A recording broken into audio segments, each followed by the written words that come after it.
Hi, my name is Brian Miller. I'm a musician and a researcher based in St. Paul, Minnesota, and my duo, The Lost 40, is going to perform for you today a song connected to Carlton County history. So it's an old folk song called Jerry Go Oil the Car, and the car mentioned in the song is a hand car that railroad workers would have used to pump their way up and down the track that they were working on. We're talking about the 1880s, 1890s in Minnesota when the railroads were new and it was the main way people and goods were getting around the state. The guy in the song, Larry O'Sullivan, is a section crew boss, we think, or a section crew worker, and he keeps calling on poor Jerry on the crew to go oil the handcar so that he can go up and down the track. Now, its connection to Carlton County comes from a couple places. One is actually our source for learning the song. So we learned this song from an old wax cylinder recording, old recording technology from the 1920s that was made by a folk song collector that came to Minnesota looking for old songs, old folk songs. And he got this one from Michael Dean. Now, Mike Dean was born to Irish parents in upstate New York. And when he came to Minnesota, he'd worked for years in the woods, logging in New York and Michigan.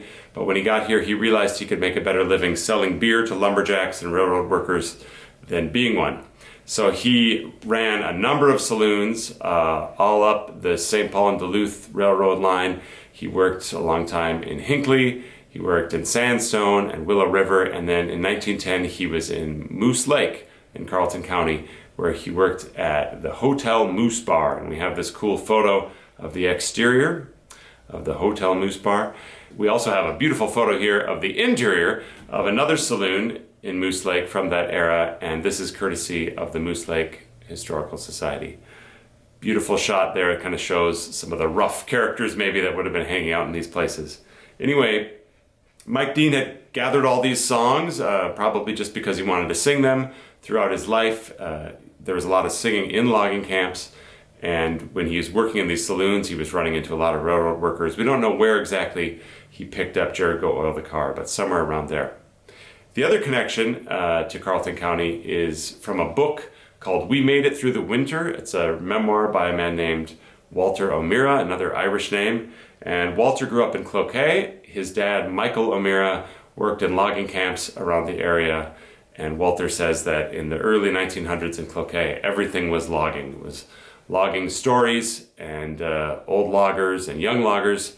And he said you could smell the pine everywhere you went in Cloquet. So his dad told the story about a foreman named Scotty Boyle, another Irish name, up on the Embarrass River, probably in St. Louis County, I suppose. And Scotty Boyle would ask the camp singer. So a lot of these camps had a guy that was really good at singing, that they would entertain the boys at night in the bunkhouse. But he would ask this singer to get up extra early in the morning and sing Jerry Go Oil the Car to wake up the lumberjacks and send them out to work for the day. So you'll hear us do it here, and you can imagine us singing it at 5 in the morning in a lumber camp bunkhouse, I guess. But we're singing, in this case, in a beautiful restored rail car that used to be part of the St. Paul, Minneapolis, and Manitoba Railroad, and it's at the Transportation Museum in St. Paul. We're singing there in the historic car, singing the song, Jerry Go Oil the Car. 1, 2, 3.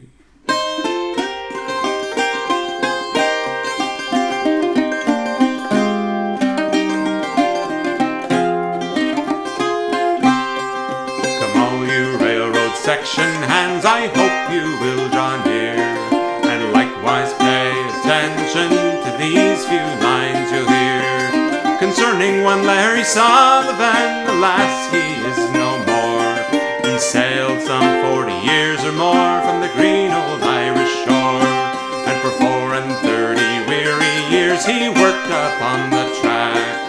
The truth they say, from the very first day he never had a rag. For he made it a point to keep up the lower joints with the force of a tamping bar. Joint ahead, center back, Jerry Go Oil the Car.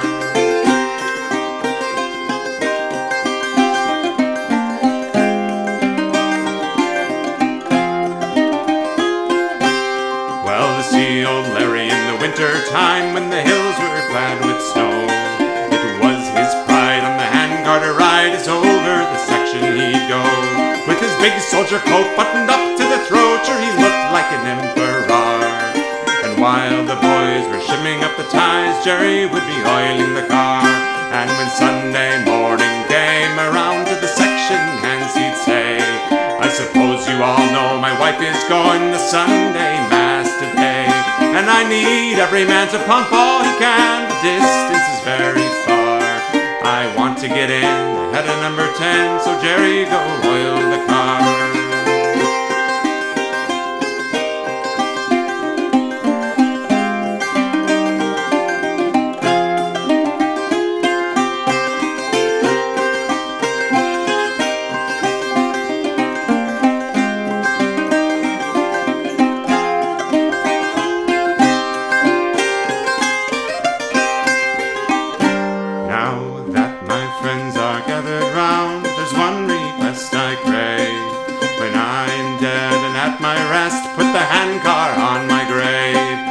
Spike maul rest upon my breast with the gauge and the old claw bar. And while the boys are lowering me down, leave Jerry to be oiling the car. And give my regards to the roadmaster, poor Larry, he did cry. And raise me up that I might see the handcar before I die. He was so weak he could hardly speak in the moment